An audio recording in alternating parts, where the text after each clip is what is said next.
Si nos planteamos hablar del general más famoso de la Segunda Guerra Mundial, hablaríamos evidentemente de Erwin Rommel. E igualmente, si nos planteásemos hablar del general más temido y respetado por sus enemigos durante el conflicto, también tendríamos que mencionar al propio Erwin Rommel. E incluso si nos llegásemos a plantear la posibilidad de hablar del general de la Segunda Guerra Mundial más encumbrado por su propio mito, pues no podríamos sino hablar, evidentemente, de Erwin Rommel, el zorro del desierto.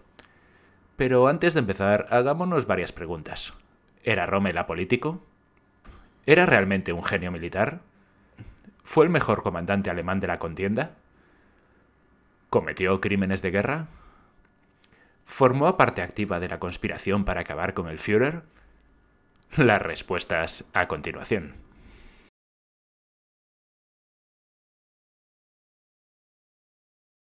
Hola, ¿qué tal? Bienvenidos a un nuevo vídeo en el que, como veis, hoy vamos a hablar de una de las figuras más relevantes, militarmente hablando, eso sí, de todo el conflicto, Erwin Rommel, apodado el Zorro del Desierto. Y como no podía ser de otra manera, si hablo de la Segunda Guerra Mundial, pues recurro como guionista a mi talismán, José Antonio Mayo.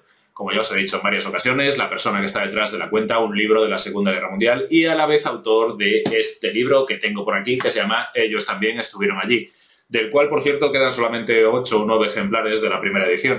Así que, bueno, ya sabéis, como siempre, os dejo abajo el enlace de Amazon por si queréis comprarlo. Y bueno, no me enrollo más, que el vídeo de hoy, como ya veis, va a ser muy largo. Johannes Erwin Eugen Rommel nació el 15 de noviembre de 1891 en Heidenheim, Württemberg, una población en el sur del por entonces Imperio Alemán.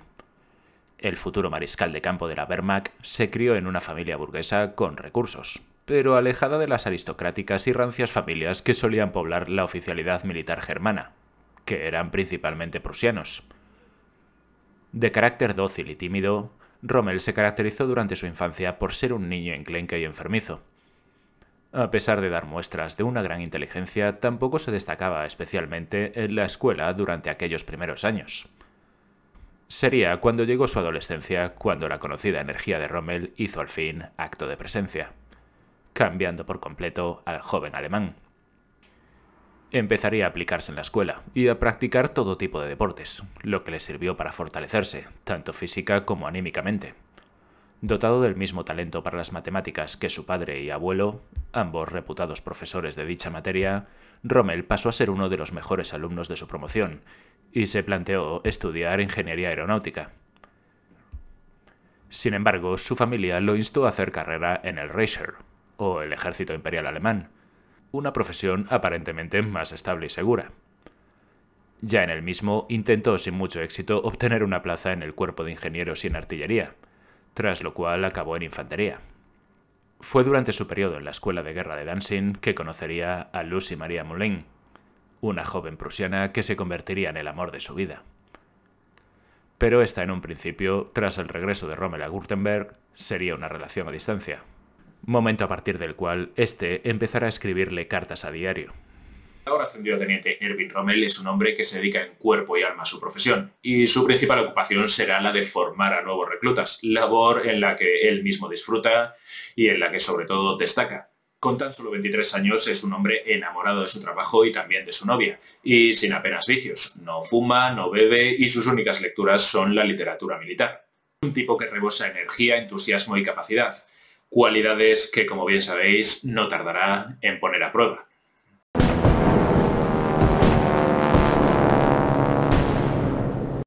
Si dijéramos que la Primera Guerra Mundial supuso el campo de aprendizaje de buena parte de los principales comandantes de la Segunda, no iríamos desencaminados. Y Rommel, el Rommel que todos conocemos, no fue la excepción.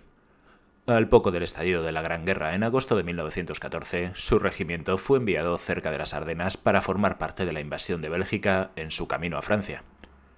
Ya en el frente, Rommel destacó por algunas acciones de reconocimiento en territorio enemigo, en solitario o acompañado por unos pocos soldados. En ellas llegaría a causar bajas al enemigo actuando por sorpresa y contundencia contra estos. A finales de septiembre fue condecorado con la Cruz de Hierro de segunda clase tras ser herido por un disparo en el muslo durante un enfrentamiento en solitario contra 5 soldados franceses. Inteligente, imaginativo, valiente, impetuoso y calculador, la falta de actividad y acción corroen al teniente Rommel, quien ante la disyuntiva de defender un terreno conquistado, retroceder o seguir avanzando, siempre opta por esto último. A finales de enero de 1915, acompañado de unos pocos hombres y por iniciativa propia, logró infiltrarse con éxito tras las líneas francesas y capturar varias posiciones defensivas.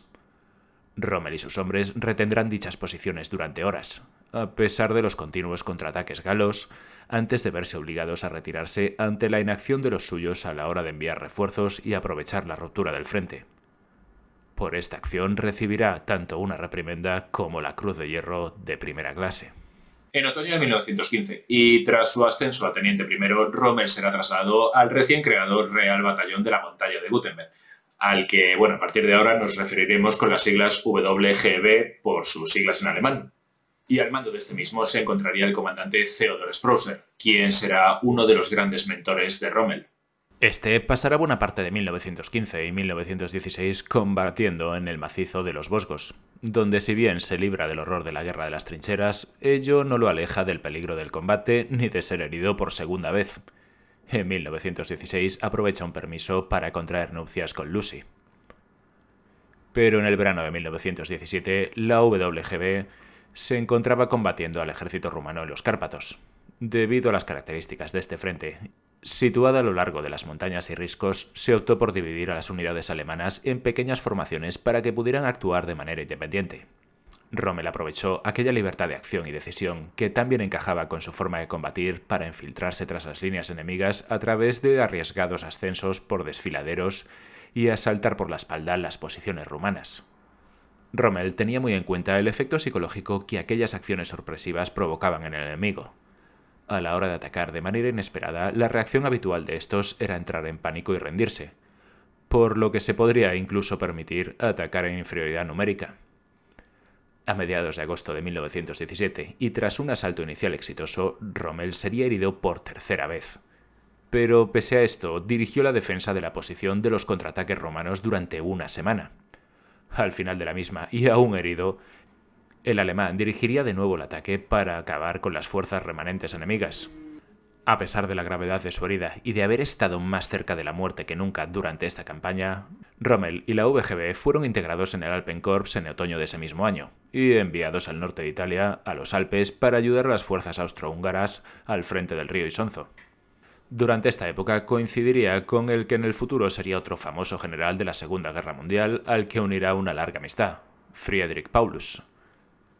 El 24 de octubre de 1917, las recién llegadas fuerzas alemanas, junto a sus aliados austríacos, lanzaron una ambiciosa ofensiva a lo largo del frente en la que acabaría siendo conocida como la Batalla de Caporetto o 12ª Batalla de Isonzo. La misión principal del Alpenkorps consistió en que a través de pequeñas unidades capturar una serie de cimas defendidas por los italianos a través de tácticas de infiltración que permitieran abrir brechas para un asalto masivo de la infantería. La unidad de Rommel tenía como objetivo cruzar el Isonzo y asegurar el monte Matahur. Durante 52 horas y con nunca más de 500 hombres y sin apenas un momento de descanso, Rommel avanzó de frente a gran velocidad durante casi 30 kilómetros de terreno montañoso, capturando varias posiciones italianas, haciendo más de 9.000 prisioneros entre soldados y oficiales y alcanzando la cima del Matahur. El alemán, que solo había sufrido 6 bajas entre sus hombres, anunció la captura del monte disparando una bengala. Especialmente célebre por su parte fue la captura de un campamento italiano en la que, nuestro protagonista de hoy, sabiendo que sus oponentes tenían la moral por los suelos, se plantó en el campamento y les convenció a todos ellos de que estaban rodeados. Y estos, convencidos de que estaban rodeados por todo un ejército alemán, mordieron el anzuelo y se dejaron capturar, por menos de una compañía. Pero aquella proeza no fue suficiente para el ambicioso teniente de 25 años. Viendo que los italianos huían en desbandada, Rommel forzó a sus hombres a perseguir al enemigo y aprovechar el momentum. Durante los siguientes días, las reducidas fuerzas de Rommel dieron caza a los italianos, protagonizando numerosos enfrentamientos y ataques por sorpresa, hasta llegar a la localidad de Longarone, donde de nuevo engañó a la gran guarnición que la defendía. La derrota de los italianos en Caporetto supuso una catástrofe para los italianos, que perdieron no solo terreno a mano de las potencias centrales, sino además más de 10.000 muertos, 3 veces más heridos y más de 250.000 de soldados hechos prisioneros. De ellos, más de 10.000 fueron obra del propio Rommel, que vería recompensada su hazaña con la mayor condecoración que otorgaba el ejército imperial alemán, la Orden pour le Mérite, tan prestigiosa como codiciada. Rommel se hallaba en el punto álgido de su carrera, y sin embargo, casi un año antes del final de la guerra, esta acabó para él. El ahora capitán fue enviado al peor destino que un hombre de sus características podía recibir, un puesto de despacho en el Estado Mayor. Rommel vería con frustración pasar los decisivos meses de 1918, sentado tras un escritorio y lejos del frente. El 11 de noviembre, a las 11 horas y 11 minutos, daba por concluida la Primera Guerra Mundial. El derrotado Imperio alemán había dejado de existir, y nacía la República de Weimar.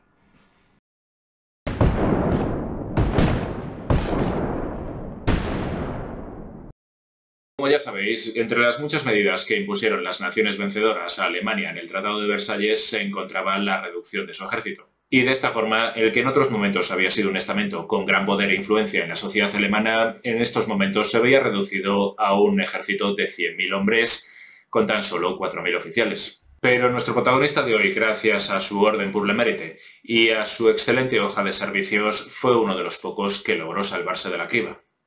Los siguientes años serán los más anodinos de su carrera.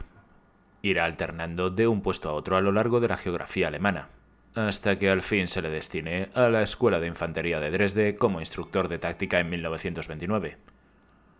Un año antes nacía su hijo Manfred, el único de su matrimonio con Lucy. Ascendido a mayor en abril de 1932, Rommel dedica toda su atención a su trabajo y a su familia, pero aún así no es ajeno a la realidad política alemana del momento. La Alemania de la República de Weimar se había caracterizado por un sinfín de bandazos entre el caos y la estabilidad, y también con el ascenso de grupos radicales en ambos aspectos del arco político y la total inoperancia de los partidos tradicionales.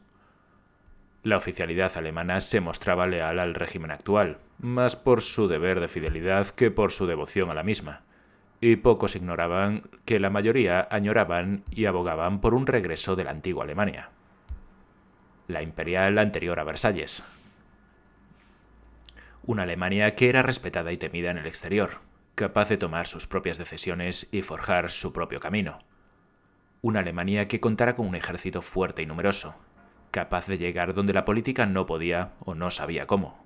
Todos estos deseos no eran más que las mismas proclamas del líder de uno de esos nuevos partidos radicales que no hacían más que ganar adeptos año tras año. Muchos de ellos eran veteranos de la Gran Guerra y militares aún en activo. Y sí, estamos hablando del Partido Nacional Socialista Alemán de Adolf Hitler. Entre las muchas virtudes que hoy en día se suelen achacar a Rommel, pues suelen ser la de ser una persona apolítica y sobre todo la de su nula relación con el aparato y el partido nazi. ¿Pero esto fue realmente así? Pues a ver, si nos atenemos a la definición de apolítico que nos da el diccionario, que es una persona ajena a la política o que se desentiende de ella, pues veremos a continuación que Rommel pues como que no encajaba del todo en ella. Si bien es verdad que no sentía un especial interés por la política y que de hecho era un auténtico ingenuo al respecto, tampoco es que le fuera ajena. Tradicionalmente, el ejército había jugado un papel relevante en el devenir de Alemania, algo que, si bien había cambiado en la última década, sus integrantes seguían de cerca los diferentes movimientos de la política nacional. La llegada de Hitler fue celebrada por muchos militares convencidos y esperanzados por su discurso, o incluso seguros de poder llegar a manipularlo y utilizarlo para su propio beneficio. Pero en el caso de Rommel resultó algo distinto. Al mando de un batallón de una unidad de montaña desde 1932 en la ciudad alemana de Goslar, Rommel coincidiría por primera vez con Hitler durante una visita de este en septiembre del 34.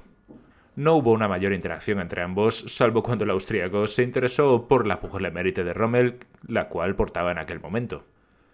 Para entonces el oficial había empezado realmente a interesarse por la figura de Hitler. Como la inmensa mayoría de los integrantes del ejército de la República de Weimar, Rommel despreciaba los matones de las SA y temía que esta milicia paramilitar acabara convirtiéndose en el nuevo ejército de la Alemania de Hitler.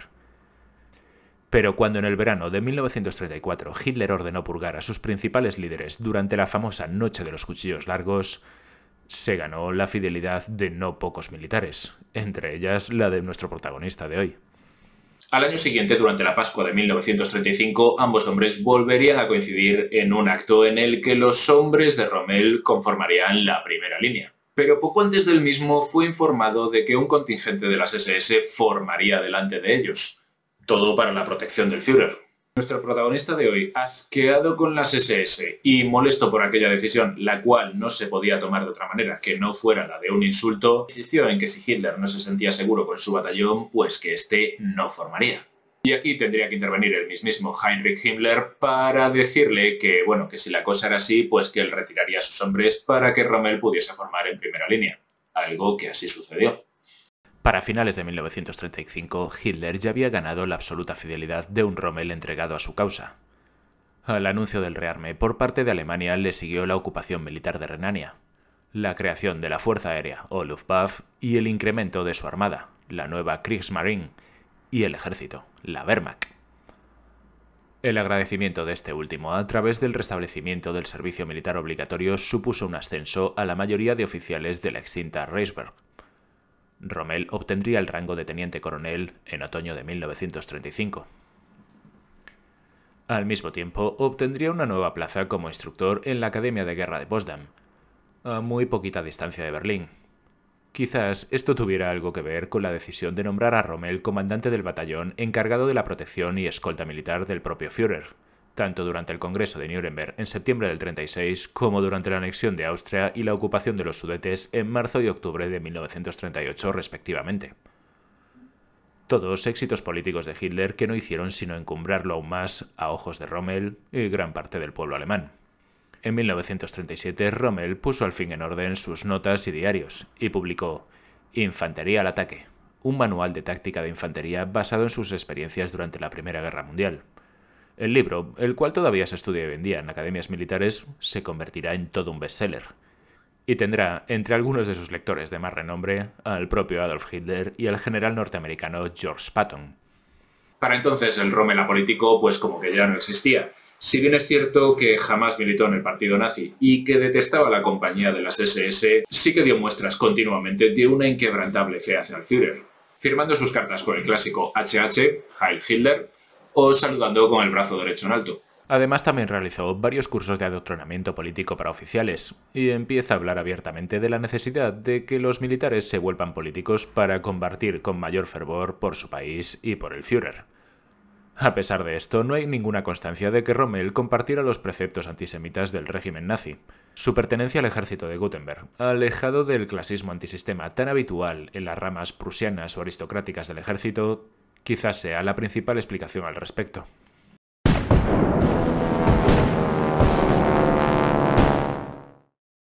Tras la ocupación de Checoslovaquia por parte de Alemania en 1939, Europa aguarda. Las ansias expansionistas de Hitler no han sido saciadas. Polonia parece ser su más que segura próxima víctima. Y el continente se pregunta, ¿cuándo atacará? ¿Reaccionarán Francia y Gran Bretaña? En un verano de intensos movimientos y preparativos, Rommel es ascendido de nuevo, esta vez a mayor general, y puesto al mando, como en Checoslovaquia, de la seguridad del cuartel general de Hitler. El 1 de septiembre de 1939, Alemania ataca Polonia. País que, si bien es cierto que se defiende con bravura, nada podrá hacer contra una fuerza superior, acompañada a su vez desde el este por las fuerzas del Ejército Rojo de Stalin. La campaña, tan rápida como exitosa, tendrá como espectador en diferentes zonas del frente a un Hitler eufórico y optimista, acompañado en todo momento por Rommel. El veterano oficial de infantería, crítico en su momento de la guerra motorizada y el empleo de blindados, comprende al fin durante la campaña polaca las ventajas de esta nueva arma y aspira a comandar una división de Panzers. La declaración de guerra de Francia a Inglaterra en septiembre de 1939 aseguró al alto mando alemán una campaña en el oeste, y aprovechando su cercanía con el Führer, Rommel le solicitó el permiso a Hitler para liderar una de las compañías de blindados, a lo cual este accedió y le dio a uno de sus más leales servidores el mando de la 7ª división de los Panzer, y con ella participaría en el Plan Amarillo, es decir, la invasión de los Países Bajos y Francia. A pesar de su total falta de experiencia con blindados, y que la orden de Hitler no fue bien aceptada entre los demás comandantes de blindados de la Wehrmacht, Rommel tomó el mando de la 7ª en febrero de 1940, y comenzó a preparar a la misma antes de lo que se esperaba. El 10 de mayo, Alemania se lanzó sobre sus vecinos occidentales. Comenzaba la batalla de Francia. La 7ª cruzó la frontera belga, y en apenas 3 días atravesó el río Mosa en Dinant, rumbo a Francia. Al igual que durante la Primera Guerra Mundial, en especial durante su época en el norte de Italia, Rommel apremiaba a sus hombres a seguir avanzando, utilizando la velocidad a su favor para sorprender a sus enemigos, independientemente del mayor número de estos o del constante peligro de ser flanqueados y rodeados.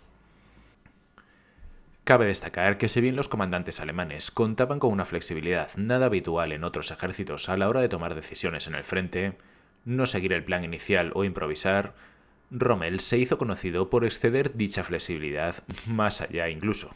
Un buen ejemplo de ello fue su costumbre de ignorar las órdenes de detener sus blindados. Siempre hacia adelante, hacia el ataque. Los franceses no daban crédito a sus ojos, e igual que los italianos en 1917, se rendían convencidos de que se hallaban rodeados por todo un ejército alemán. El avance de Rommel puede definirse como audaz, temerario y no carente de suerte. A esto hay que sumarle, aunque el propio Rommel le restara importancia, el papel jugado por la siempre presente Luftwaffe, la única unidad de la Wehrmacht que podría seguir su ritmo. Ante la imposibilidad de seguir o ubicar en los mapas a la séptima, la prensa alemana la apodó, con gran acierto, la División Fantasma, con Rommel siempre en primera línea, ya fuera en su vehículo de mando o a bordo de su Fieser Storch.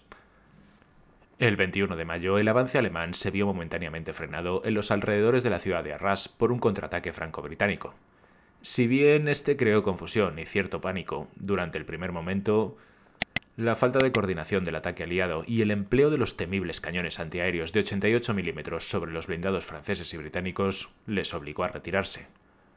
Las consecuencias de este contraataque, a pesar de su fracaso, resultarían cruciales para el destino de esta campaña. Quizás fuera exagerando para dar un mayor prestigio a su victoria o porque realmente así lo creía, pero en el informe que Rommel le mandó al Führer, este aseguraba que el número de blindados era muy superior al suyo. Aquella información, unida al constante miedo de Hitler por penetrar demasiado en Francia y que su punta de lanza se viera quebrada por este estrecho pasillo, seguramente tuvo mucho que ver para que el día 24 de mayo ordenara detener el avance. Y aquello daría tiempo a los británicos para organizar su famosa y decisiva evacuación de Dunkerque. Para entonces, las líneas de suministros de Rommel se habían extendido en exceso, algo que cabreó de sobremanera a sus superiores. Y de no ser por Hitler, posiblemente habría acabado en algo más que una reprimenda. Esta indiferencia para un asunto tan delicado como el que era la seguridad de la línea de suministros, vital para mantener en condiciones su fuerza de ataque, fue algo muy característico de Rommel a lo largo de gran parte de su carrera. Lo único que importaba era atacar, lo más fuerte y rápido posible sin pensar en nada más. Aún así, se le volvería a conceder la Cruz de Hierro por su acción en Arras, siendo el primer comandante de división en recibirlo durante la campaña francesa. El 2 de junio, Rommel acudió a una conferencia de generales en Charleville. Al llegar, el Führer se acercó y le dijo: «Estábamos todos muy preocupados por usted», en clara referencia al riesgo que había corrido Rommel durante las últimas semanas adentrándose de aquella manera en territorio francés. A continuación, el alemán se puso de nuevo en marcha en dirección a la costa, cruzó el famoso río Somme y no tardó en llegar al Canal de la Mancha, siendo la séptima una de las primeras unidades en lograrlo. Tras capturar la ciudad portuaria de Dieppe, Rommel atravesó el Sena a través del Rouen y siguió por Normandía hasta Cherburgo, la cual capturaría el 18 de junio. La batalla de Francia terminaría poco después. Para entonces, la división de Rommel era responsable de manera directa o indirecta de la captura de más de 100.000 prisioneros, además de tener el dudoso honor de ser la unidad con mayor número de bajas durante toda la campaña. Se acusa también a la séptima y a la quinta división de los Panzer de provocar numerosas masacres y asesinatos de prisioneros de guerra, con un especial ensañamiento sobre los soldados de origen africano. Aún así, nunca han existido pruebas o indicios de que Rommel tuviera constancia o hubiera dado el visto bueno a aquellas acciones. 22 años después, Alemania se había vengado al fin de Francia. La nación germana celebraba su victoria y aupaba a sus héroes. Hitler era el principal responsable, pero había otros, figuras especialmente ensalzadas por el régimen. La propaganda, a cargo del gran maestro de propagandistas políticos del siglo XX, Joseph Goebbels, tuvo un especial cuidado a la hora de elegir a uno de ellos, Erwin Rommel. Este se alejaba del clásico oficial prusiano o aristocrático. Resultaba un ejemplar más cercano a la mayoría del pueblo alemán, más cercano a las ideas del nacionalsocialismo. Acababa de nacer el mito de Rommel, y el primero que lo celebraba era nuestro protagonista de hoy. Su propia ambición y necesidad de ver reconocidos sus méritos por encima de cualquier cosa lo llevó a aceptar de buen grado la propaganda que el régimen hacía hacia él, y la presencia constante de cámaras y reporteros. No le disgustaba posar, sabedor del valor de aquellas imágenes. Se cuenta la anécdota de que cuando Rommel se hallaba de mala leche, lo que solía ser algo habitual, sus subordinados cogían una cámara y empezaban a fotografiarlo o a grabarlo, para así ponerle de buen humor.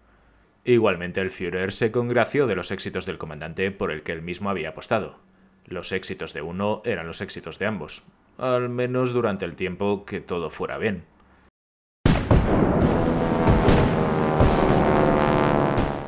Lo que sin duda fue uno de los grandes méritos de Alemania en esta contienda fue luchar en la Segunda Guerra Mundial con la Italia de Mussolini como principal aliado. Y es que a principios del conflicto Italia era una nación cuyo líder aspiraba a mucho más de lo que su nación podía alcanzar, aun incluso teniendo a Alemania de su lado.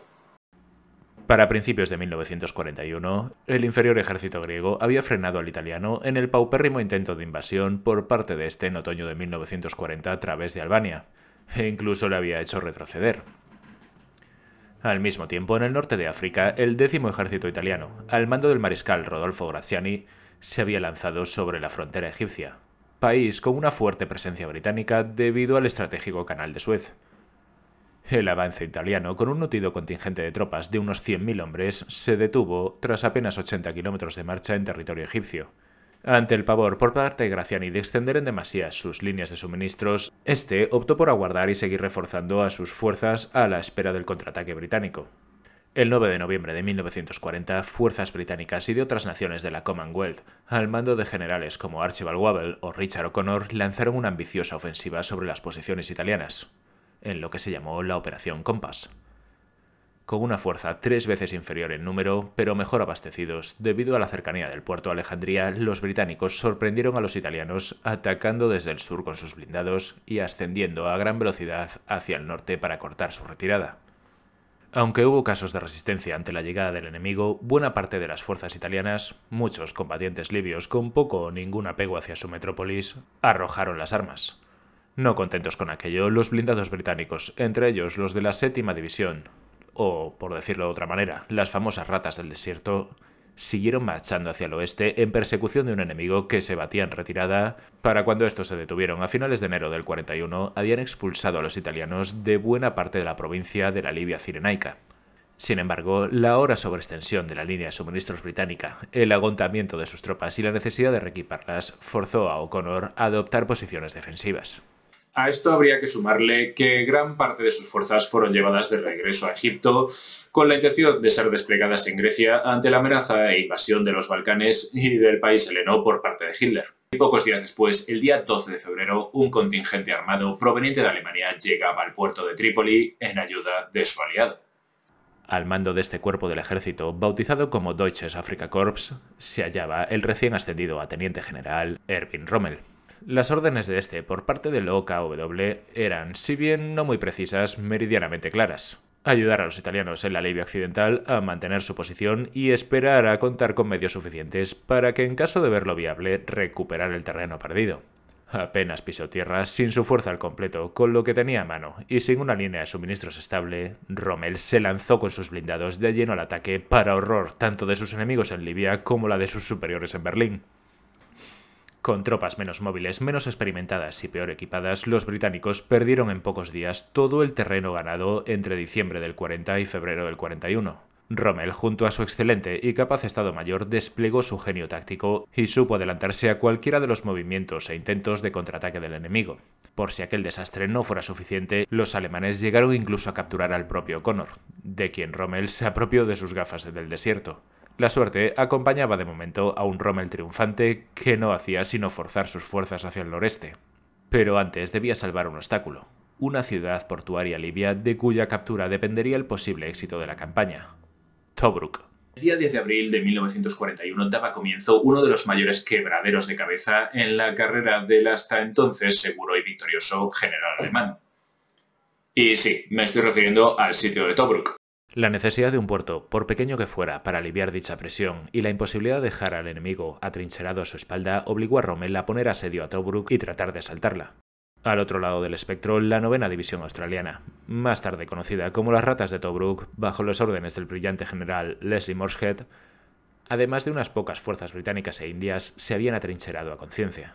Rommel lanzó varias ofensivas sobre la ciudad, tanto infantería como blindados, pero todas ellas fueron repelidas. Al mismo tiempo, mientras que todavía trataba de adueñarse la ciudad, Rommel debió frenar 2 intentos por parte de los británicos de romper el cerco. Durante aquella segunda mitad de 1941, la obsesión de los británicos, y en especial de Churchill, no fue otra sino derrotar a Rommel, a quien la prensa británica dio su conocido e inmortal apodo, el Zorro del Desierto. Mientras tanto, y ante la escasez de recursos con las que contaban tanto alemanes como italianos, recordemos que en este momento la principal preocupación de Berlín era la Operación Barbarroja, Rommel, quien por entonces alternaba momentos de euforia con los de pesimismo, no pudo sino observar con total impotencia cómo la situación en el frente quedaba estancada. Esta espera se alargó hasta finales de noviembre, cuando el rebautizado Octavo Ejército Británico se lanzó al ataque. Los meses de noviembre y diciembre serían testigos de farragosos y espectaculares enfrentamientos entre blindados, infantería y aviación, y de los que al final los británicos y sus aliados salieron victoriosos. Tras perder parte de su fuerza y ante la falta de combustible, alimentos, medicinas y cualquier cosa necesaria para combatir en el desierto, Rommel ordenó por fin la retirada. De regreso en El Aguelia, y siendo ahora los británicos los que habían estirado en exceso sus líneas y dispersado fuerzas a lo largo de la Cirenaica, el Zorro del Desierto aprovechó la llegada a Trípoli de nuevas tropas de refuerzo, aviones y blindados y además suministros para lanzarse de nuevo al ataque. Para principios de febrero del 42, alemanes e italianos hicieron retroceder a los británicos y sus aliados hasta posiciones defensivas en la línea de Gazala. Aunque los aliados se parapetaron con premura, no fue suficiente, ya que a finales de mayo unidades acorazadas y de infantería alemanas penetraron por el sur y rodearon a los soldados británicos. Las fuerzas sudafricanas de Tobruk fueron incapaces de repetir la defensa numantina del año anterior. La ciudad libia, la misma que había resistido un asedio de 8 meses en 1941, cayó en manos del Eje el 21 de junio del 42, 4 meses después de la caída de Singapur en manos japonesas. Junto a la plaza, más de 30.000 soldados aliados fueron hechos prisioneros en la mayor y más brillante victoria de Rommel.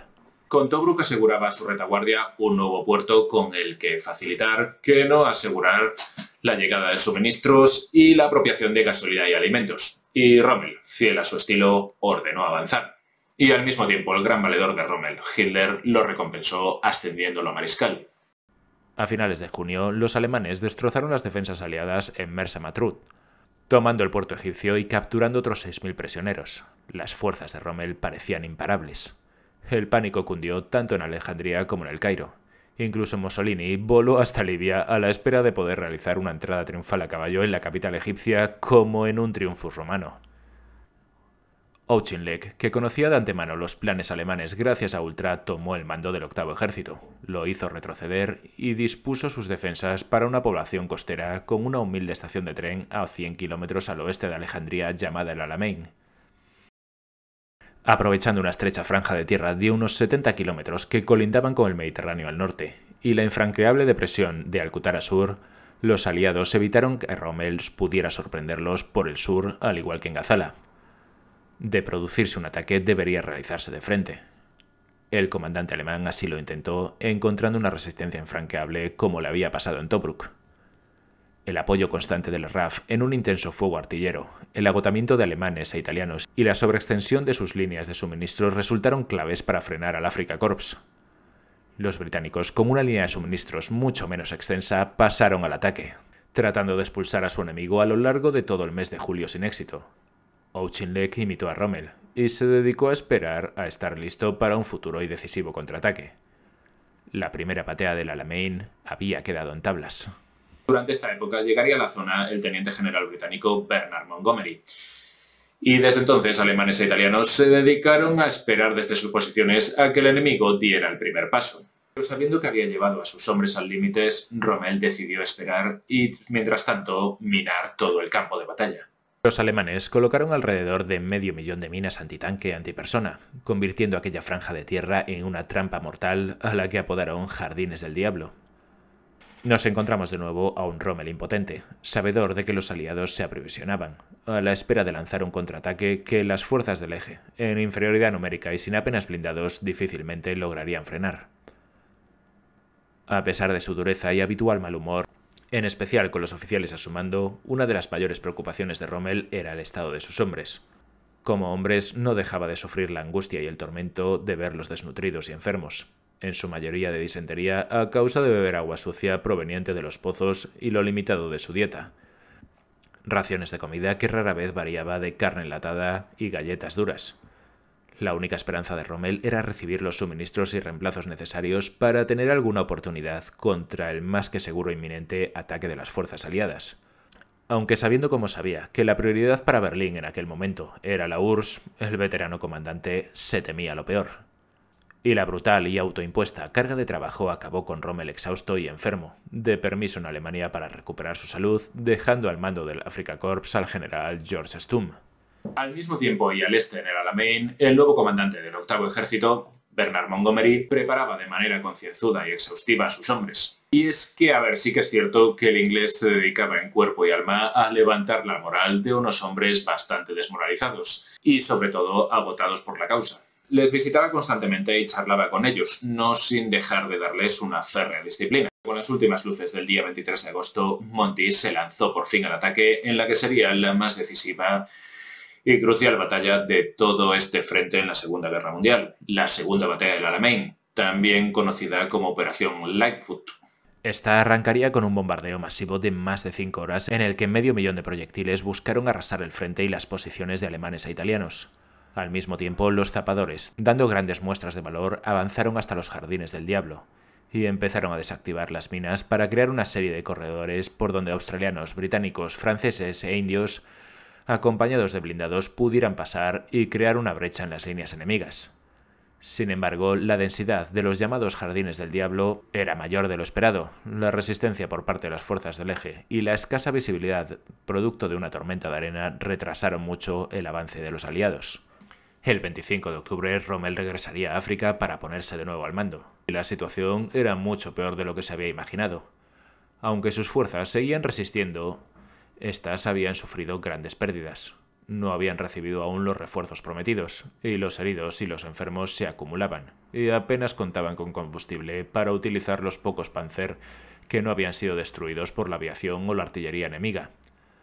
Aquello se convirtió en una batalla de desgaste, más propia de la Primera Guerra Mundial, y en semejantes condiciones Rommel tenía las de perder.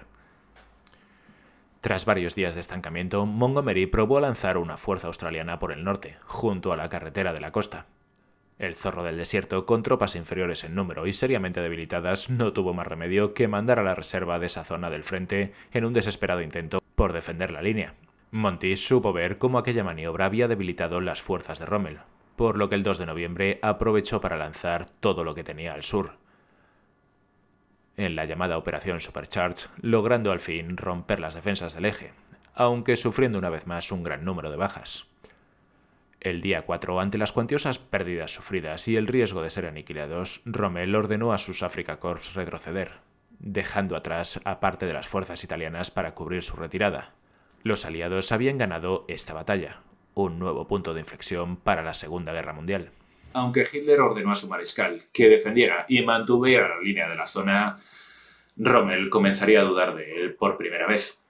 Y es que aquella orden no tenía demasiado sentido. Al igual que ocurría en aquellos momentos con su amigo Paulus en Stalingrado, Rommel, que siempre había tenido una fe ciega en el Führer, pues como que el desarrollo de los acontecimientos y las promesas incumplidas le hicieron vacilar y mucho. Sabía que en caso de obedecer perdería a todos sus hombres. Se trataba de un sacrificio inútil. Por lo que el alemán, tras no pocas dudas, ignoró la orden y mandó retirar a sus tropas de manera ordenada hasta Túnez. A la dura derrota y trágica retirada le siguieron la preocupante, aunque previsible noticia. Los estadounidenses habían desembarcado el 8 de noviembre en las colonias francesas de Marruecos y Argelia. Rommel estaba ahora rodeado, tanto por el este como por el oeste. Con el octavo ejército persiguiendo a alemanes e italianos por Libia, Hitler ordenó el envío de nuevas fuerzas a la colonia francesa de Túnez, todavía bajo control de Vichy, para que Rommel pudiera defender su posición. El eje se parapetó, resistiendo con bastante éxito e incluso infligiendo una severa derrota a unas todavía inexpertas tropas estadounidenses en la batalla del Paso de Kasserine. A principios de marzo, Rommel lanzó un potente y desesperado contraataque contra el cada vez más próximo octavo ejército. Sin embargo, Monty, prevenido por el ataque, fue capaz de frenar el mismo, obteniendo una importante victoria en la batalla de Medellín. Derrotado, Rommel legó el mando y abandonó África para no volver nunca más.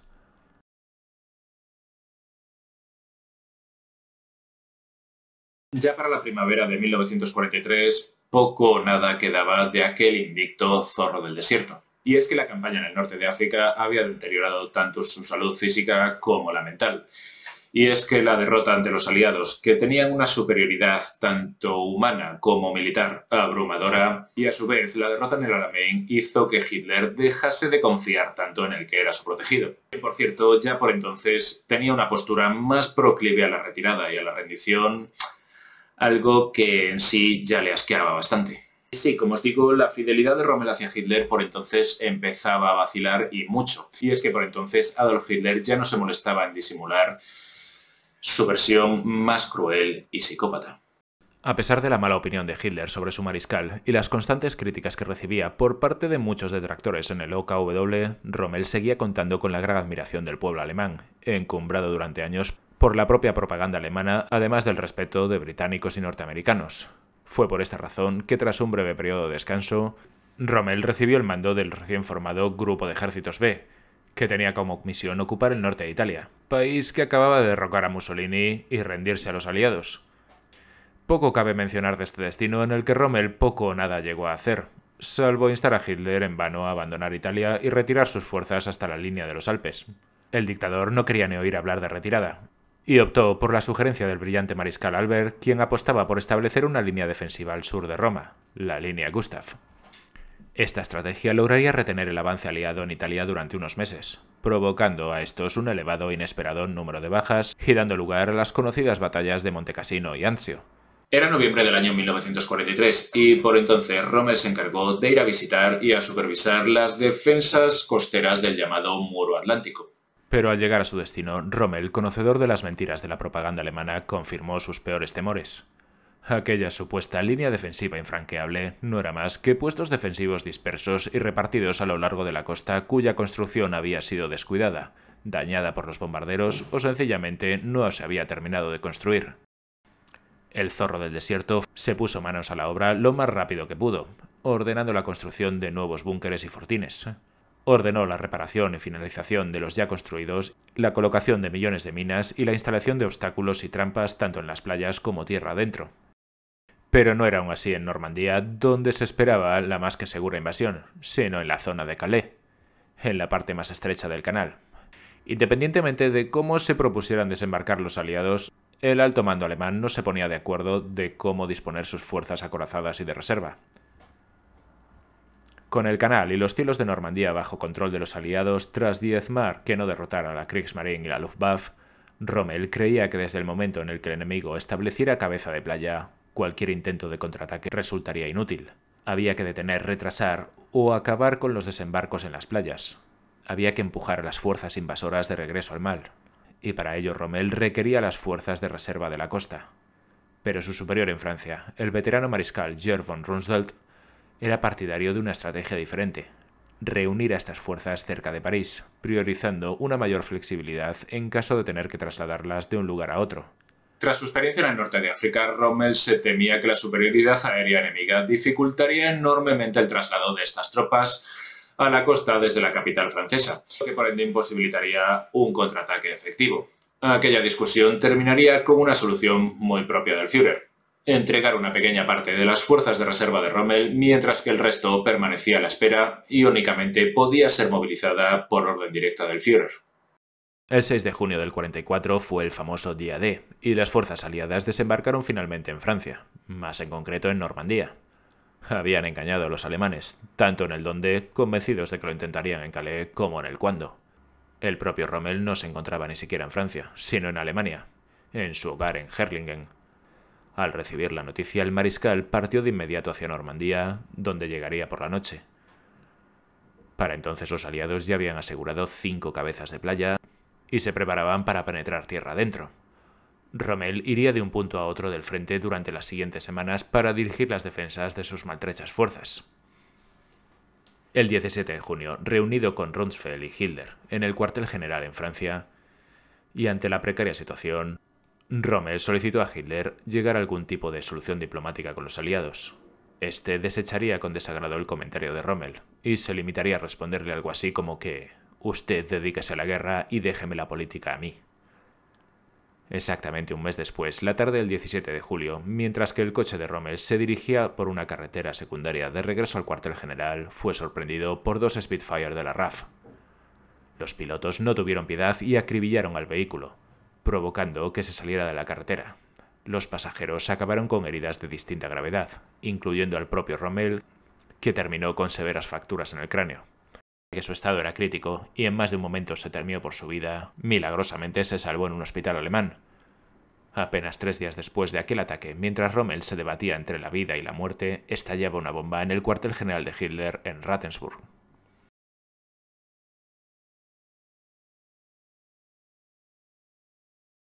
Y es que, a ver, casi desde el momento del ascenso de Hitler, y en especial desde que empezó su política agresiva de expansión territorial, se habían dado numerosos intentos de complot contra su persona, fuera a través de un intento de golpe de Estado o de un atentado, y fueron muy pocos los que pudieron llegarse a cabo. Y de entre estos, como ya sabéis, pues que ninguno tuvo éxito. Para 1944, una serie de altos mandos oficiales de la Wehrmacht se encontraban ultimando los detalles del más ambicioso de todos los planes para acabar con el reinado del mal de Hitler, la Operación Valkyria. La idea, como ya sabéis, consistía en matar al propio Führer y emplear el ejército de reserva para detener al resto de los gerifaltes nazis y de las SS, haciéndoles creer que estos eran responsables del magnicidio. Para que un plan de aquellas dimensiones, con implicados no solo en Berlín, sino en todos los territorios ocupados, tuviera éxito, los conspiradores tuvieron que tantear a un gran número de comandantes por toda Europa. Unos pocos fueron atraídos a la causa, la mayoría se negó, afirmando que se debían al juramento de fidelidad hacia su Führer, aunque en aquel momento ya le despreciasen. Aún así, ninguno delataría a los conspiradores. Ninguno de sus integrantes y su papel en el mismo ha causado más debate ni sido objeto de mayor estudio que el del propio Erwin Rommel. Sabedores de que contaba con la admiración y el respeto de gran parte del pueblo alemán, la Wehrmacht e incluso los integrantes y comandantes de las Waffen-SS, como el célebre Shep Dietrich, los conspiradores no tardaron en acercarse a Rommel a través de, entre otros, del propio jefe de Estado Mayor. Pero ¿por qué medios debía llevarse a cabo, en opinión de Rommel, esta acción? Sigue suscitando todavía mucho debate entre historiadores e investigadores. Y es que suele haber bastantes contradicciones entre diferentes fuentes cuando no hay falta de información, y a su vez también hubo bastantes testimonios que fueron cambiando bastante con el paso del tiempo. Que Rommel se mostró más partidario de deponer o detener a Hitler para ser juzgado en vez de asesinarlo resulta a día de hoy la versión más aceptada. Aún así, un Rommel algo ingenuo intentó convencer al Führer en un par de ocasiones, como en Margibal, de negociar con los aliados, algo que resultó en vano. Aparentemente, el grado de implicación o compromiso de un Rommel conocedor, para entonces, de la existencia de los campos de exterminio en el este, y el desastre al que estaba abocado Alemania no fue mucho más allá de coincidir con los conspiradores en la raíz del problema, no con la forma de extraerlo. La conspiración en julio del 44 terminó fracasando pocas horas después de haber comenzado. Sus principales perpetradores fueron detenidos en el acto y ejecutados en poco tiempo. Hitler ordenó de inmediato dar caza a todos aquellos que hubieran tenido cualquier tipo de relación con el golpe. Tras las detenciones, amenazas, palizas o incluso torturas, empezaron a salir nombres, pero que tuvieran relación con el complot ya era otra cosa. El nombre de Rommel, quien en aquel momento se encontraba en su hogar recuperándose, no tardaría en aparecer.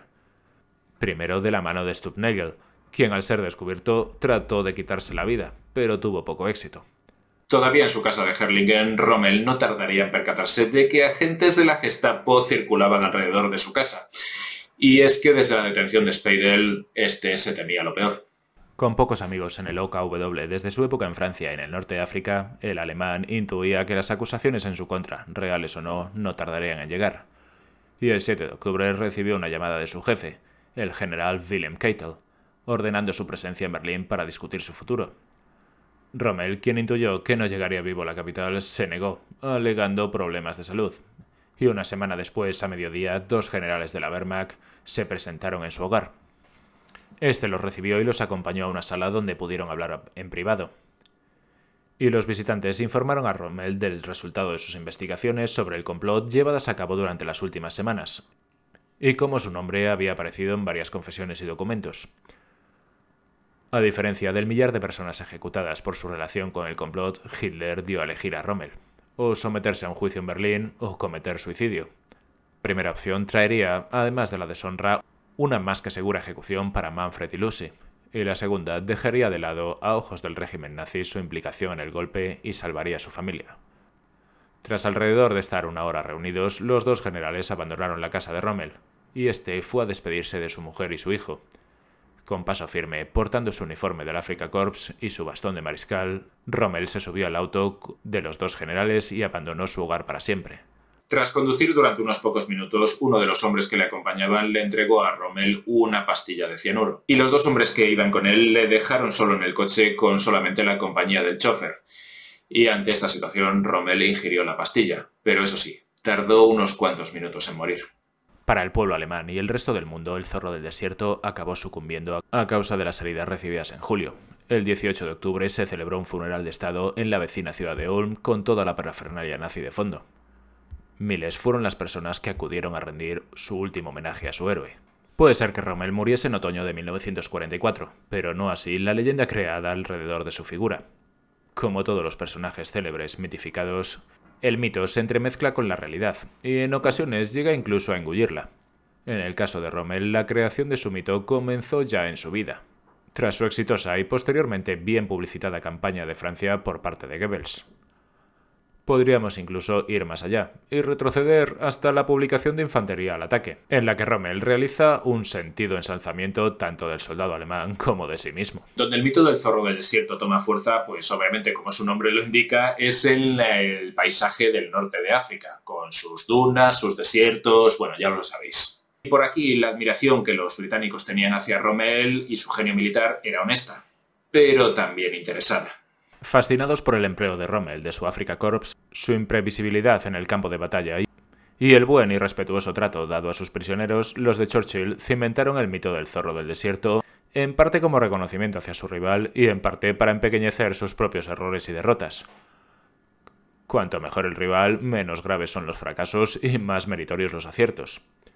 Al mismo tiempo, y en un momento en el que los alemanes estaban sufriendo de lo lindo en el frente del este, la propaganda germana ensalzó a su ya conocido comandante y sus victorias en el lejano y exótico norte de África como medio para levantar la moral.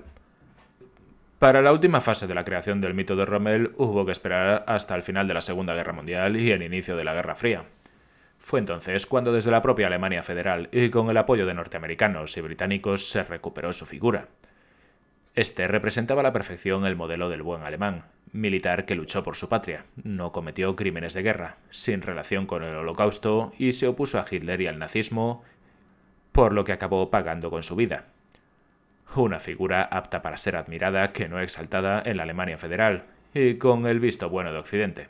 Será esta versión artificial y alterada de Rommel, el zorro del desierto, la que despertará la admiración de varias generaciones entre el final de la guerra y el comienzo del siglo XXI. Las revisiones críticas sobre todo hacia esta versión, tardarán en llegar, pero llegarán.